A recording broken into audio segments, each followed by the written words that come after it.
નમસ્તે વિદ્યાર્થી મિત્રો, તમારું ધોરણ 9 મેથ્સના નવો ચેપ્ટર આપણે શરૂ કરવાના છીએ. પ્રકરણ નંબર 8 છે ચતુષ્કોણ. ખૂબ જ મજાનું એ ચેપ્ટર છે. એ ચેપ્ટરની અંદર તમારું હાર્દિક સ્વાગત છે. તો મારે પહેલી વાત તો એ તમને કરવી હતી કે આજે આ રીતે સ્ક્રીન રેકોર્ડ દ્વારા વાત કરવાનું કારણ એ છે થોડીક ટેકનિકલ પ્રોબ્લેમને કારણે. ઓકે, તો આજે થિયોરિટિકલ પાર્ટ છે આ ચેપ્ટરનો, એ આપણે આજે આ રીતે જ આ માધ્યમથી આપણે જોવાના છીએ. તો એ બદલ હું તમારી માફી માગું છું. બીજી વાત કે આ જે ચેપ્ટર છે ચતુષ્કોણ, એક ભૌમિતિક ખ્યાલ આપતું એક ચેપ્ટર છે. ભૌમિતિક આકારનું વર્ણન કરતું એક ચેપ્ટર છે, જેથી કરીને એ આપણું જીવંત આપણી લાઈફ છે જે પ્રેક્ટિકલ લાઈફ, એટલે કે દેખીતી લાઈફ જે આપણે જોઈએ છીએ વ્યવહારમાં, તો એને સંધાનમાં આ ચેપ્ટર ખૂબ જ સરળ બની જાય છે, ખૂબ પ્રેક્ટિકલ બની જાય છે. બધી જ વાતનો ખ્યાલ અહીંથી આપણે મેળવી શકીશું. અને ખૂબ જ મોસ્ટ ઇમ્પોર્ટન્ટ ચેપ્ટર મેથેમેટિક્સનું આ જે ચેપ્ટર છે, ભૂમિતિનું જે ચેપ્ટર ખૂબ જ અગત્યનું છે. ખાસ આગળના અભ્યાસક્રમ માટે પણ ખૂબ અગત્યનું છે. તો એન્જિનિયરિંગ લાઈફની અંદર પણ ખૂબ જ ઇમ્પોર્ટન્ટ છે. તો ખાસ આપણે એ ચેપ્ટરની શરૂઆત કરીએ છીએ. આમ તો ચેપ્ટર નંબર 6 અને 7 આપણે જો ભણેલા હોઈએ તો ત્રિકોણના ગુણધર્મ વિશે આપણે અભ્યાસ કરેલો છે. તો ત્રિકોણ ઉપરથી આપણે ચતુષ્કોણ તરફ જવાનું છે. અહીંયા તમે નામ ઉપરથી પણ જોઈ શકો છો ત્રિકોણ, તો આપણે એ સમજી શકીશું કે જેને 3 ખૂણા હોય, ત્રિકોણ. તો આ શબ્દ ઉપરથી આપણે 3 ખૂણા અને એના ગુણધર્મો આપણે જોયેલા, અથવા તો સામાન્ય ગુણધર્મ આપણને ખબર હોય કે ત્રિકોણના 3 ખૂણાનો સરવાળો કેટલો થાય? 180 અંશ. આટલો થાય છે. તો આવા ઘણા બધા ત્રિકોણની અંદર પણ સમબાજુ જે ત્રિકોણ છે, સમદ્વિબાજુ ત્રિકોણ છે, એવા ઘણા બધા ત્રિકોણો એ આપણને ખ્યાલ પડે. તો એ ત્રિકોણોના ગુણધર્મને યાદ કરીને આપણે આ ચેપ્ટરમાં આગળ વધવાના છીએ. તો અહીંયા ખાસ ત્રિકોણ કઈ રીતે બનતો હતો, એનો ભૌમિતિક આકાર કઈ રીતે રચાતો હતો, એની વાત આપણને ખ્યાલ છે. તો કે 3 જો અસમરેખ બિંદુઓ પૈકી બેને જોડીએ ને તો આપણને શું મળી જાય છે? ત્રિકોણ. 3 બિંદુ એવા હોવા જોઈએ કે જે એ પૈકી અસમરેખ હોય. પરંતુ હવે એ 3 બિંદુઓમાંથી આપણે 4 બિંદુ તરફ લઈ જઈએ તો 4 બિંદુઓમાંથી આપણે જો ત્રિકોણ બનાવવો હોય તો કઈ રીતે બનશે? તો સિમ્પલ, તમને ખ્યાલ આવશે. થોડુંક મગજ દોડાવશો તો ખ્યાલ આવી જશે કે એમાંથી કોઈ પણ 3 બિંદુ છે એ કેવા હોય? તો કે સમરેખ હોય. અને એક બિંદુ છે એ એનાથી એક અસમરેખ હોય.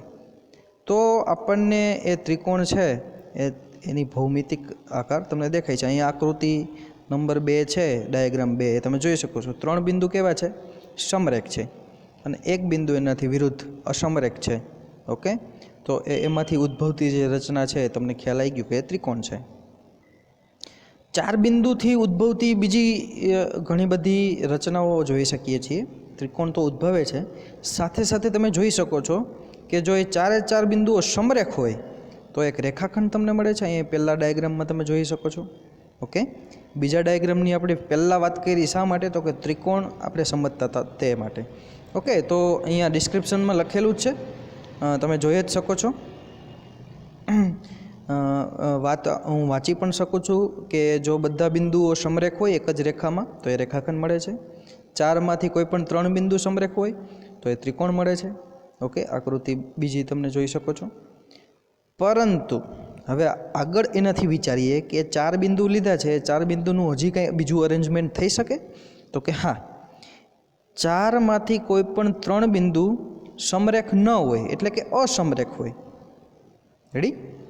એટલે કોઈ પણ 2 બિંદુ લેશો એ 4માંથી તો એ દરેક 2 છે એ ક્રમાનુસાર કેવા હશે? સમરેખ.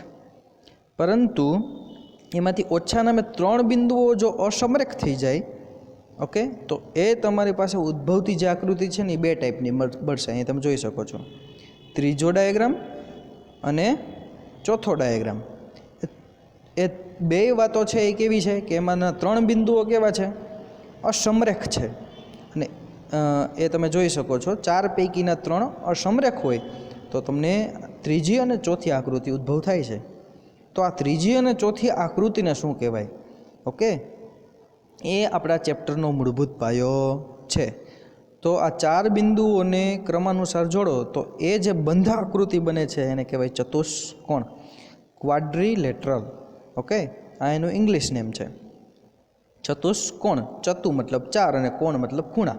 તો તમે જોઈ શકો છો ત્રીજી આકૃતિ અને ચોથી આકૃતિ એ બંને ચતુષ્કોણ છે અને એની અંદર 4 ખૂણા છે. તમે જોઈ શકો છો ત્રિકોણમાં જેમ તમે 3 ખૂણાથી પરિચિત હતા એવી રીતે ચતુષ્કોણના 4 ખૂણાથી તમે અહીંયા દેખીતી રીતે પરિચિત થાવ છો. તો તમે જોઈ શકો છો બંને ત્રીજું અને ચોથી ડાયાગ્રામ એ બંને ચતુષ્કોણ છે. હવે અહીંયા જે આપણે ચતુષ્કોણનો અભ્યાસ કરવાના છીએ એ આકૃતિ નંબર જે 3માં બતાવેલો છે ને, ઓકે, એવા ચતુષ્કોણનો આપણે ખ્યાલ મેળવવાના છીએ. અને એ બંને ચતુષ્કોણને એના અલગ અલગ નામ પણ આપણે આપી શકીએ છીએ. બરાબર છે? એક ચતુષ્કોણ છે એને તમે અંતર્મુખ કહેશો અને બીજા ચતુષ્કોણને તમે બહિર્મુખ કહેશો. ઓકે, તો ત્રીજા નંબરનો જે ડાયાગ્રામ છે એ ચતુષ્કોણ કેવો છે? દેખીતી રીતે બહિર્મુખ છે. ઓકે, કારણ કે એનો એકેય ખૂણો અંદરની બાજુએ છે નહીં. અને એની સામે ચોથો ડાયાગ્રામ છે એ તમારો અંતર્મુખ ચતુષ્કોણ થઈ જાય છે. ઓકે, તો આપણે બહિર્મુખ ચતુષ્કોણ હોય એવા જ ચતુષ્કોણોનો આપણે શું કરવાનો છે? અભ્યાસ. તો આ ચતુષ્કોણનો ઉપર છેલ્લો જે બિંદુઓ સાથેનો જે ખ્યાલ છે આપણે મેળવી લીધેલો છે. હવે તો કે આ ચતુષ્કોણ છે એના આપણે પેરામીટર્સ એટલે કે એના જે કોમ્પોનન્ટ્સ એટલે કે એના જે ભાગ છે તે, દાખલા તરીકે આપણું શરીર છે તો આપણને ખબર છે મનુષ્ય શરીરના ભાગો કેટલા છે તો કે આપણને ખ્યાલ છે. ઓકે, પગ છે, હાથ છે, આંગળીઓ છે, માથું છે. ઓકે, તો આ બધા અંગો છે. એવી રીતે ચતુષ્કોણના અંગો પણ છે. એ અંગો વિશે આપણે સેજ જોઈએ. દેખીતી રીતે અહીંયા તમને ખ્યાલ આવી જશે ચતુષ્કોણને 4 બાજુઓ છે, 4 ભુજા. ઓકે, તો ચતુષ્કોણને 4 ભુજાઓ, 4 ભુજા જો એક બંધાકૃતિ નિર્માણ કરે તો 4 ખૂણાનું નિર્માણ થાય. તો 4 ખૂણા પણ એના અંગો છે. અને એ 4 બાજુઓ, 4 ખૂણાઓ જેનાથી નિર્માણ થયા એ આપણા હતા 4 બિંદુઓ, જેને આપણે 4 શિરોબિંદુ કહેશું. ઓકે, તો આ 3 વાતો છે, 4 બાજુ, 4 ખૂણા અને 4 શિરોબિંદુ એ ચતુષ્કોણના શું છે? અંગો. હજી પણ એના 2 અંગો એડ થાય છે એ આપણે વિચારીએ છીએ. જો આપણી પાસે અહીંયા ડાયાગ્રામ નંબર 1 છે આકૃતિ 8.2નો, એ આપણી પાસે ચતુષ્કોણ તૈયાર છે. એ ચતુષ્કોણનું નામ જે રીતે આપણે ત્રિકોણ ABC એવું લખતા હતા, ત્રિકોણના કોઈ ખૂણાને દર્શાવવા માટે પણ આપણે એ રીતે આપણને પ્રોપર વે આપણને ખ્યાલ છે. એવી રીતે અહીંયા ચતુષ્કોણના ખૂણાઓ બતાવવા માટે પણ એક વે છે. ઓકે, એક રસ્તો છે. એ આપણે એ ટર્મને આપણે યુઝ કરવાની છે. આપણી પાસે એ ચતુષ્કોણ કયો ચતુષ્કોણ છે? ABCD ચતુષ્કોણ આપણને મળે છે. એમાં AB, BC, CD અને DA એ શું છે? એની બાજુ. એના શિરોબિંદુ ક્યાં ક્યાં છે? A, B, C અને D એ પર્ટિક્યુલર એના શિરોબિંદુ છે. અને આ દરેક શિરોબિંદુ આગળના ખૂણાઓ છે. એ ખૂણો A છે એ શિરોબિંદુ A આગળ રચાતો ખૂણો છે. બરાબર છે? ખૂણો B, ખૂણો C, ખૂણો D. તો ખૂણાને દર્શાવવા માટે તમે જોઈ શકો છો એ પ્રોપર મેનરમાં એને લખવું પડે છે. ઓકે, તો એ ખૂણો દર્શાવતી એક નિશાની તમારે આગળ બતાવવાની છે. આટલો વાતનો તમને ખ્યાલ આવી ગયો છે. ઘણા બધા ડાયમેન્શનથી આપણે આ ચતુષ્કોણને જોવાનું છે. ઓકે, સ્પેશિયલી એમાં જે આકૃતિ 8.1નો જે ત્રીજો ડાયાગ્રામ હતો બહિર્મુખ ચતુષ્કોણ. ઓકે, તો આ જે બહિર્મુખ ચતુષ્કોણ છે એના વિશેનો બધી બાજુના બધા જ ડાયમેન્શનથી આપણે એને જોવાનું છે. ઓકે, એના પ્રકાર પણ આગળ જોઈશું. તો ખાસ તમને ખ્યાલ આવી ગયો છે એના અંગો વિશે. તો ખૂણા, બાજુ અને બિંદુઓ, શિરોબિંદુઓ એના અંગો છે. હવે તમે શું કરો તો કે જે શિરોબિંદુ A છે અને એની એકદમ સામેનું બિંદુ શિરોબિંદુ છે C, એને જોડો. તો એક રેખાખંડ બનશે એસી. તમે જોઈ શકો છો ડાયાગ્રામ 2માં, તમે ડાયાગ્રામ 2માં જોઈ શકો છો રેખાખંડ એસી. એવી રીતે બી શિરોબિંદુ ને ડી શિરોબિંદુને જોડતા બનતો રેખાખંડ છે બી ડી ઓર તો ડી બી. ઓકે, એ તમને રેખાખંડ મળે છે. આ બંને રેખાખંડ છે એ ચતુષ્કોણના વિકર્ણો છે. રેખાખંડ એસીને ચતુષ્કોણનો વિકર્ણ કહેવાશે, રેખાખંડ બીડીને પણ ચતુષ્કોણનો વિકર્ણ કહેવાશે. તો તમારી પાસે ટોટલ કેટલા સભ્યો થઈ ગયા છે, કેટલા અંગો થઈ ગયા છે? 4 બાજુઓ, બીજા 4 ખૂણા એટલે 8, 4 શિરોબિંદુ એટલે 12 અને 2 વિકર્ણો એટલે 16 અંગો છે એ ચતુષ્કોણના આપણે અહીંયા જોઈ લીધા. ઓકે, વિકર્ણો પણ એના અંગો છે. ઓકે, તો ખાસ આપણે આ પ્રકરણની અંદર ઘણા બધા પ્રકાર જોવાના છે. ઓકે, એ પ્રકારની અંદર ખાસ વિશેષતઃ સમાંતર બાજુ ચતુષ્કોણ પેરેલેલોગ્રામ વિશે આપણે અભ્યાસ કરવાનો છે. તો આપણને પ્રશ્ન થશે, સમાંતર બાજુ ચતુષ્કોણ એટલે શું? જેવું એનું નામ છે તેવું જ એનો ભૌમિતિક આકાર છે. ઓકે, તો સમાંતર એના વિશે તમને ખ્યાલ છે, 2 રેખાઓ કે જે ક્યારેય છેદતી ન હોય. ઓકે, એ સમાંતર કહેવાય છે. તો એવી 4 રેખાઓથી બનતો, 4 સમાંતર રેખાઓથી બનતો જે બંધાકૃતિ બનશે, ઓકે, એ તમારું શું બની જશે? સમાંતર બાજુ ચતુષ્કોણ બની જશે. બસ અહીંયા તો મેં મિત્રો ખાલી ઉપર છેલ્લો ખ્યાલ તમને આપેલો છે, બટ હું તમને એના ઊંડાણમાં લઈ જઈશ. ઓકે, ખૂબ મજાનું ચેપ્ટર છે. આગળ આપણે વાત કરીએ તો આપણને ખ્યાલ આવશે. અને મોટા ભાગે ખૂબ અહીંયા ઇનોવેટિવ વાતો કરેલી છે. હું તમને ખાલી ઇન્ટ્રોડ્યુસ કરી દઉં. તમે કાજુ કતરી મીઠાઈ ક્યારેક ખાધી હશે. ઓકે, તો કાજુ કતરીનો જે શેપ છે ને, તમે જોઈ શકો છો કે એક સમાંતર બાજુ ચતુષ્કોણની રચના કરે છે. તો શા માટે અહીંયા હું તમને ખાલી પ્રશ્ન જ કહી રહ્યો છું. ઓકે, જેથી કરીને તમને ખ્યાલ આવે કે આ ચેપ્ટર કેટલું પ્રેક્ટિકલ છે, આપણી ડેઇલી લાઈફમાં કેટલું યુઝ એનું થાય છે. તો કાજુ કતરી છે એક સમાંતર બાજુ ચતુષ્કોણ ટાઈપ બનેલી હોય છે. ઓકે, તો શા માટે એ ટાઈપમાં જ એને કટિંગ કરવામાં આવે છે, એનો આકાર છે એ શા માટે એ કરવામાં આવે છે, એ પ્રશ્નનો જવાબ પણ આપણે આ ચેપ્ટરમાં મેળવીશું. બરાબર છે, ખૂબ ઇનોવેટિવ ચેપ્ટર છે, પ્રેક્ટિકલ છે.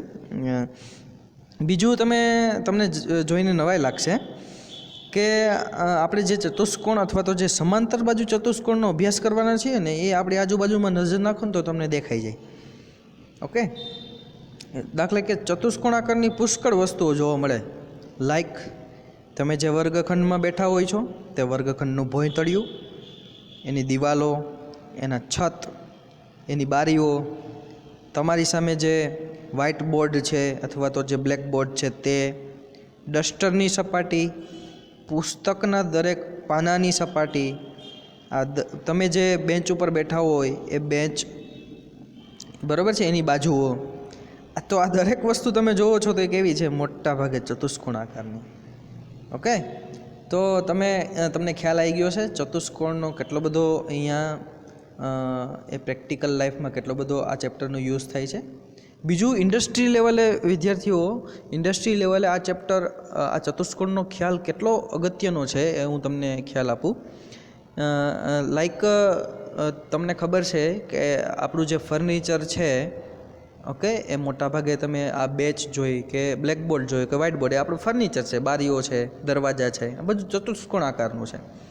હવે કોઈ કંપની છે કે જે ફર્નિચર બનાવે છે, તો એ કંપનીને તમને ખબર છે કે ફર્નિચર બધું લાકડામાંથી બનતું હોય છે, અને લાકડું છે, બરાબર છે, તમને ખ્યાલ છે કે એક પ્રાકૃતિક સ્ત્રોત છે, અને જો એ લાકડું મેળવવાનું થાય તો એ ઝાડ ઉપર ડિપેન્ડ કરવું પડે. અને ઝાડ છે એ આપણને ખબર છે કે ઘણા વર્ષો પછી એનો ગ્રોથ થઈને આપણને એમાંથી આવું ફર્નિચરનું લાકડું મળતું હોય છે. તો એનું જો વૃક્ષોનું છેદન થાય અને ખૂબ મોંઘું પણ હોય છે, તો ઇન્ડસ્ટ્રી લેવલે, ઇકોનોમી લેવલે તમે જો ત્યાં આપણે જોઈએ તો એક વસ્તુ કેવી ઉપજાવે છે કે લાકડાનો મેક્સિમમ ઉપયોગ થવો જોઈએ. ઓકે, કારણ કે લાકડું જો વેસ્ટ જાય, ઓકે, તો એ કોસ્ટિંગ છે ભારે પડે ઇન્ડસ્ટ્રીને. તો એ લાકડું વેસ્ટ ન જાય અને એવા આકારો નિર્માણ થાય કે જેથી કરીને લાકડાનો મેક્સિમમ ઉપયોગ થઈ જાય. તો ત્યાં આ ભૌમિતિક આકાર જે અલગ અલગ છે ને એ ખૂબ ઉપયોગી બની જાય છે વિદ્યાર્થીઓ. તમને એક પ્રશ્ન સિલેબસ 12થી હું તમને કહું છું.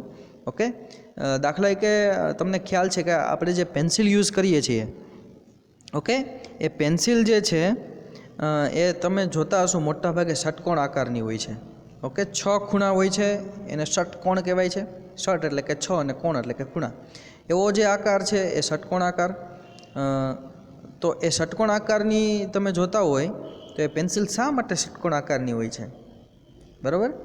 તો એ આકાર ખૂબ મહત્ત્વનો છે. શા માટે? તો કે પેન્સિલ એ મોટાભાગે લાકડામાંથી બને છે, તો લાકડું વેસ્ટ ન જાય. ઓકે, એટલા માટે આ આકાર મોસ્ટ પ્રિફરેબલ છે. ઓકે, તો આ વાત છે ને એ જાણીને મને પણ પહેલી વખત નવાઈ થઈ હતી. ઓકે, કે ષટકોણ આકારની જ શા માટે તમને મોટા ભાગે પેન્સિલ જોવા મળે છે? તો એનું કારણ ઘણું બધું છે. બહુ ઇકોનોમી લેવલે, ઇન્ડસ્ટ્રી લેવલે ખૂબ સારું છે. તો એવી રીતે અહીંયા જે આપણા પ્રેક્ટિકલ લાઈફની અંદર જોવા મળતા જે ફર્નિચર્સ છે, જે આકારો છે, એને ચતુષ્કોણ આકાર આપવામાં આવે છે. તો ખૂબ મહત્ત્વનું એ સસ્ટેન ડેવલપમેન્ટ થાય છે ત્યાં. ઓકે, તો ખાસ આપણે આ પ્રેક્ટિકલ લાઈફ છે આપણે જોઈ શકીએ છીએ. અહીંયા તમારી સામે આકૃતિ પણ આપેલી છે 8.3માં. પુસ્તક એ બ્લેકબોર્ડ છે, મેજ એટલે કે જે ટેબલ છે તે. ઓકે, બધી જ એક ચતુષ્કોણ આકારની છે. ઓકે, અને એમાં ખાસ કરીને જે 3 બતાવેલી છે એ લંબચોરસ આકારની છે. અને લંબચોરસ એ બીજું કશું જ નથી. શું છે? એક ચતુષ્કોણ જ છે. તો આપણે ચતુષ્કોણમાં મુખ્યત્વે જે સમાંતર બાજુ ચતુષ્કોણ છે ને એનો અભ્યાસ કરવાના છીએ. ઓકે, એની અંદર ચોરસ, લંબચોરસ એ બધું જ આવી જાય છે સમાંતર બાજુ ચતુષ્કોણમાં. ઓકે, તો એ સમાંતર બાજુ ચતુષ્કોણના બધા જ ગુણધર્મો છે ને એ લંબચોરસ માટે પણ એટલા જ સત્ય છે, હકીકત છે. ઓકે, તો આ વાત તમને ખ્યાલ આવી ગયો હશે. ચતુષ્કોણના ખૂણાઓના સરવાળાનો ગુણધર્મ એ ટોપિક આપણે જોવાના છીએ, 8.2 જે ટોપિક છે તે. તો ચતુષ્કોણના ખૂણાઓના ગુણધર્મનો સરવાળો જોઈએ તો આપણે બેઝ ક્યાંથી લેવાનો છે? ત્રિકોણ ઉપરથી. તમને ખ્યાલ છે કે ત્રિકોણના ત્રણેય ખૂણાનો સરવાળો કેટલો થાય છે? 180 ડિગ્રી, એટલે કે 180 અંશ આટલો થાય છે. ઓકે, તો અને આ ગુણધર્મ છે એ સનાતન છે. ઓકે, અને ખૂબ મૂળભૂત છે આ જે ગુણધર્મ છે. ઓકે, તો ત્રિકોણના જે 180 ડિગ્રીના જે ત્રણેય ખૂણાનો સરવાળો 180 ડિગ્રી થાય છે, એ ગુણધર્મનો આધાર લઈને આપણે સાબિત કરશું કે ચતુષ્કોણના ખૂણાઓનો સરવાળો છે એ કેટલો થાય છે. ઓકે, અને એના ઉપરથી એનો ગુણધર્મ સાબિત કરશું. અને ગુણધર્મ કેવી વસ્તુ છે વિદ્યાર્થીઓ કે જે સનાતન હોય છે. ઓકે, કોઈ પણ કાળની અંદર એમાં ફેરબદલી કરી શકાય નહીં. એ ગુણધર્મ તમે જોઈ શકશો.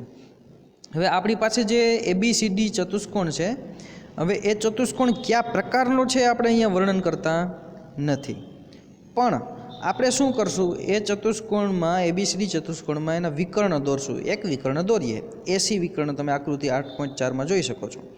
AC વિકર્ણ દોરેલો છે. AC વિકર્ણથી શું સાબિત થશે વિદ્યાર્થીઓ? કે એ ચતુષ્કોણ છે ને એ 2 ત્રિકોણોમાં વિભાજિત થઈ જાય છે. 2 ત્રિકોણમાં વિભાજિત થઈ જાય છે. અને આ 2 ત્રિકોણ છે ને એ એકરૂપ છે નહીં. ઓકે, એટલે કે ત્રિકોણ ADC અને ત્રિકોણ ABC એ 2 ત્રિકોણ જો બનતા હોય તો એ બંને ત્રિકોણ આપણે એમ નથી કહેતા કે એ એકદમ સરખા સમરૂપ હશે, એકરૂપ હશે, એવું નથી આપણે કહી શકતા. ઓકે, કારણ કે આ ત્રિકોણનો ટાઈપ આપણને નથી ખબર. આ ત્રિકોણનો જો પ્રકાર આપણને ખબર પડે તો એ ત્રિકોણના પ્રકારના ગુણધર્મ ઉપરથી આપણે જો કહી શકતા હોય તો અહીંયા આપણે ઇન્ડિવિજ્યુઅલી સાબિત કરવાનું થશે કે એના ખૂણાઓનો સરવાળો કેટલો છે. તો 2 ત્રિકોણ બને છે એનો મતલબ તમે સમજી શકો છો કે બંને ત્રિકોણ અલગ અલગ છે. એક ABC, એક ADC. આ બંને ત્રિકોણ, તો એક ત્રિકોણના ખૂણાઓનો સરવાળો કેટલો થાય છે? 180. તો 2 ત્રિકોણોના ખૂણાનો સરવાળો કેટલો થાય છે? તમે જોઈ શકો છો 2 ગુણાકારમાં 180 એટલે 360 ડિગ્રી. તો યસ, આ પહેલું વિદ્યાર્થીઓ યાદ રાખજો કે હંમેશા ચતુષ્કોણ હશે, કોઈ પણ ચતુષ્કોણ હોય, એના ચારેય ખૂણાના માપનો સરવાળો હંમેશા 360 થશે. ઓકે, અને એ ચતુષ્કોણ ના વિકર્ણો દ્વારા તમે બે ત્રિકોણોનું નિર્માણ કરી શકો છો. આ એનો ગુણધર્મ છે. ઓકે, તો આ ગુણધર્મ ખાસ તમારે ખ્યાલમાં લેવાનો છે. અહીંયા તમે જોઈ શકો છો ત્રિકોણ એડીસી જે આપણી પાસે ઉપરનો ત્રિકોણ છે, એ ત્રિકોણ એડીસીમાં તમે જોઈ શકો છો ખૂણો એક તો ડીએસી, એક ખૂણો છે એસીડી, એટલે સી ખૂણો જે છે, કારણ કે સી ખૂણાના બે ભાગ પડી ગયા છે બે ત્રિકોણોના લીધે. ઓકે, અને એવી રીતે એ ખૂણાના બે ભાગ પડી ગયા છે. એક ભાગ છે એ એબીસી ત્રિકોણમાં જાય છે, એક ભાગ છે એ એડીસી ત્રિકોણમાં જાય છે. તો આ બે ભાગો થવાથી આપણે ત્રિકોણને આ રીતે નોટ કરેલા છે. ઓકે, ત્રિકોણના ખૂણાને આપણે આ રીતે નોટ કરેલા છે. ખૂણો ડીએસી પ્લસ ખૂણો એસીડી પ્લસ ખૂણો જે આખો ખૂણો છે જેનું કાંઈ વિભાજન થયું નથી, એ ખૂણો ડી. તો એ ત્રિકોણ એડીસીના ખૂણાનો સરવાળો થઈ ગયો છે 180. એ જ રીતે એબીસી ત્રિકોણના ખૂણાનો સરવાળો થઈ જાય છે 180. એમાં બી ખૂણો એવો છે કે જેનો કાંઈ ભાગ પડેલો નથી વિકર્ણના આધાર ઉપર. ઓકે, તો એ રીતે લખેલો છે. ખૂબ સિમ્પલ છે. બસ હવે બંનેનો સરવાળો કરો તો તમે જોઈ શકો છો ઉપરનું જે ઇક્વેશન છે, ઇક્વેશન 1 અને ઇક્વેશન 2, સમીકરણ 1 અને સમીકરણ 2નો સરવાળો કરો તો તમને 180 પ્લસ 180 360 થઈ જાય છે. અહીંયા તમે જોઈ શકો છો ખૂણો ડીએસી અને ખૂણો સીએબી. અહીંયા તમે ઉપર જોઈ શકો છો ખૂણો ડીએસી અને ખૂણો બીએસી.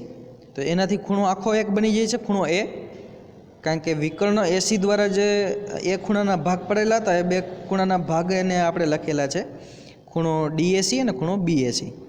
તો ખૂણો તમે જોઈ શકો છો ડીએસી અને સીએબી અથવા તો બીએસી કોઈ પણ લખી શકો છો. ઓકે, તો એ ખૂણો એ છે. એવી રીતે ખૂણો સી, એના પણ આ વિકર્ણ એસી દ્વારા બે ભાગ પડેલા છે. તો એ કયા બે ભાગ છે તમે જોઈ શકો છો અહીંયા. ઓકે, અહીંયા તમે જોઈ શકો છો ખૂણો એસીડી અને ખૂણો એસીબી. ઓકે, આ તમારી ટેક્સ્ટ બુક તમે સામે રાખશો એટલે એક્ઝેક્ટલી તમને ખ્યાલ આવી જશે. એ આખો ખૂણો સી છે, બસ એ બે નામ આપેલા છે. તો બસ જ્યાં તમને ખૂણો ડીએસી અને ખૂણો સીએબી દેખાતું હોય ઉપરના ઇક્વેશનમાં 360 જે બરાબર લખેલું છે તે, ત્યાં તમે ખૂણો એ લખી દો. ખૂણો એસીડી અને ખૂણો એસીબી જ્યાં તમને દેખાતું હોય ત્યાં ખૂણો સી લખી દો. ઓકે, તો ચારેય ખૂણાનો સરવાળો તમને મળી જશે 360. આ તમે સાબિત કરેલું છે. ઓકે, યાદ પણ તમે રાખી શકશો ખૂબ સરળતાથી. તો આ વાતનો તમને ખ્યાલ આવી ગયો છે, તમે જોઈ શકો છો. ઓકે, ઇઝી છે, તમે બસ રિપીટ કરશો થઈ જશે. ઓકે.